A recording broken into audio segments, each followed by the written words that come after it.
I have been so busy during the holiday season that once the new year rolls around and things settle down, one of the things I like to do is to reorganize on my prep shelf.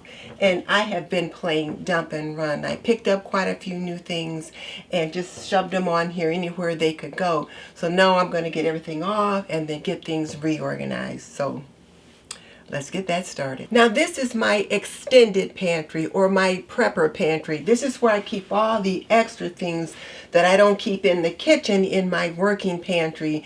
And at the holiday time is when they have lots of canned goods and different things like that on sale. And so I pick up extra amounts of those things so that I can stock them on my shelf. And now here's something else. The canned goods that I'm picking up this year were from last year's harvest. The canned goods that I'll be picking up next year will either be from this year's harvest or next year's harvest. So I expect to see a change in pricing. So I've been trying to pick up as much as I can while they're at 2024 prices. And I'm going to take everything off the shelf just in case I want to put things up there a little bit differently. So to have an empty space to work with is a good start.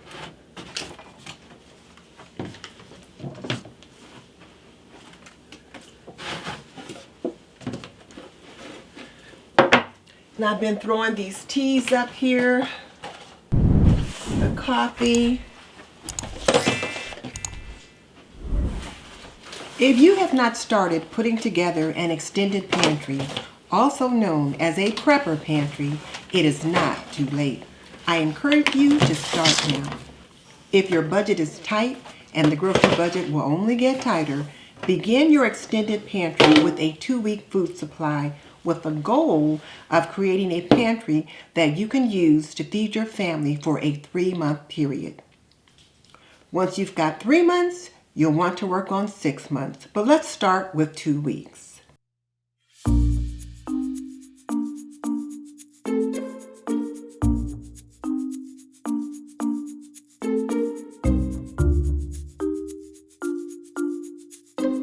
This video is brought to you by Aprondiva. Pretty and practical, we believe that an apron can be a homemaker's best accessory. Visit us at www.aprondiva.com. The most important rule when it comes to prepping is to prep what you eat and eat what you prep. That means only buy or prep those things your family will eat. Rice is something you can store for long periods of time. It's a forever food. We eat a lot of rice, so I buy a lot of rice. But here's the thing. Don't buy a lot of rice if your family won't eat it.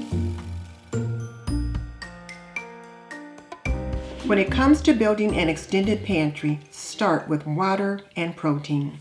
Since meat is a staple in our house, I start with meat and flesh it out with canned fish, beans, nuts, peanut butter, and dried eggs. I don't eat fish, so whereas I will purchase canned fish for my husband, I buy more canned meats like chicken, beef, and pork that we will both eat. My favorite brand of canned meat is Grable Country Meat. You can get it at Kroger. You can also get it online. I'll put a link in the description box. I'll also pick up cans of Spam, corned beef hash, and the like. These meats are fully cooked and can be eaten straight from the can or warmed up with whatever heat source you're using.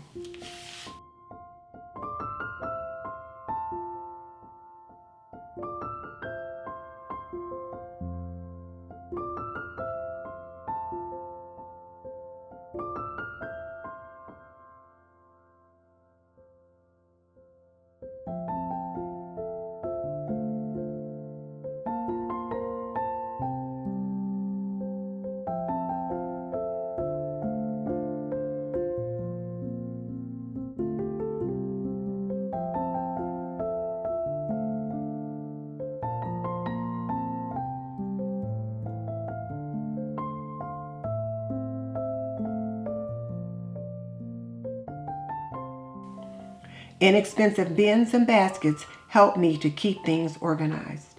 I've also got a pencil and paper inventory, which I don't show on this video.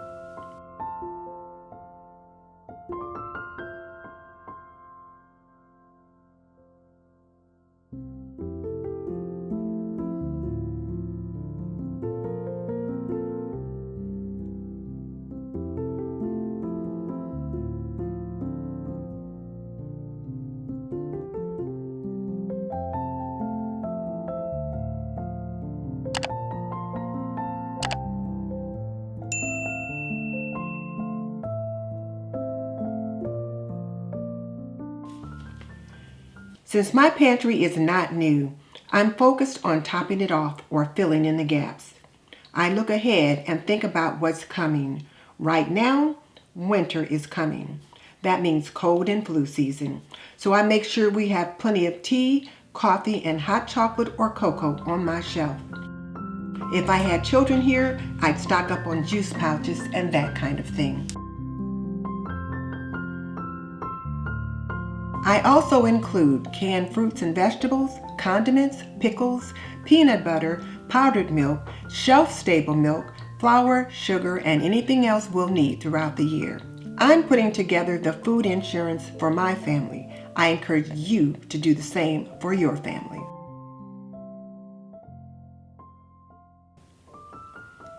If you're just starting your pantry, think about the number of people you have to feed, how many meals a day you'll need to feed them, and the kind of food you want to cook.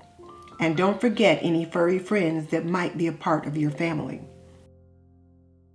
Set aside a small portion of your weekly grocery budget and begin to buy extra of the foods you'll need. Put these prep items in a bin or closet, somewhere away from your working pantry so you don't get into them. Use a notebook to keep track of what you've got.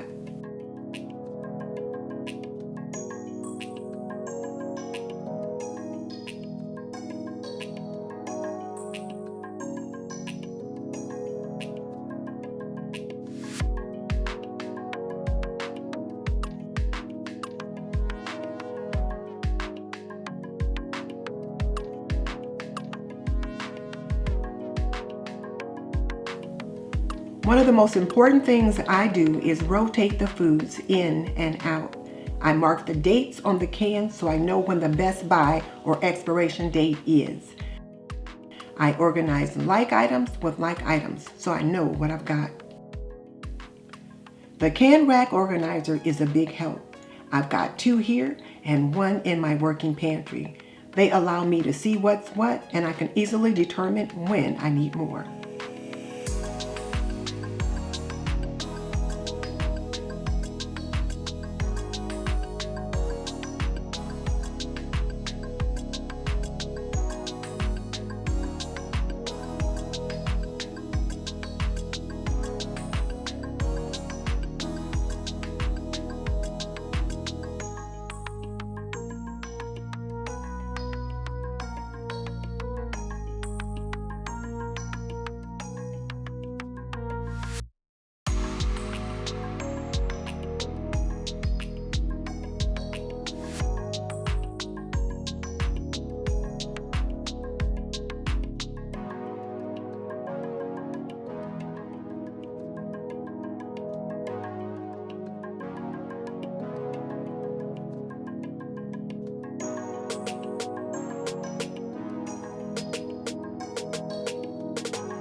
A priority item I don't show in this video is water.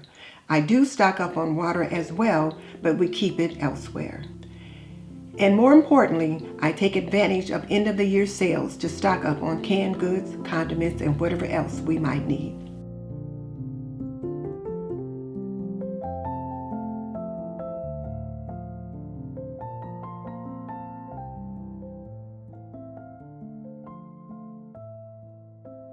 In this video, I'm just showing you what I do to prepare this particular space in my extended pantry for the new year. If you want to learn more about building an extended pantry or a prepper pantry for your family, check out my Prepping with Denise playlist where I show you not only what to prep, but how to store it. You can just click or tap the link on the screen and I'll see you over there.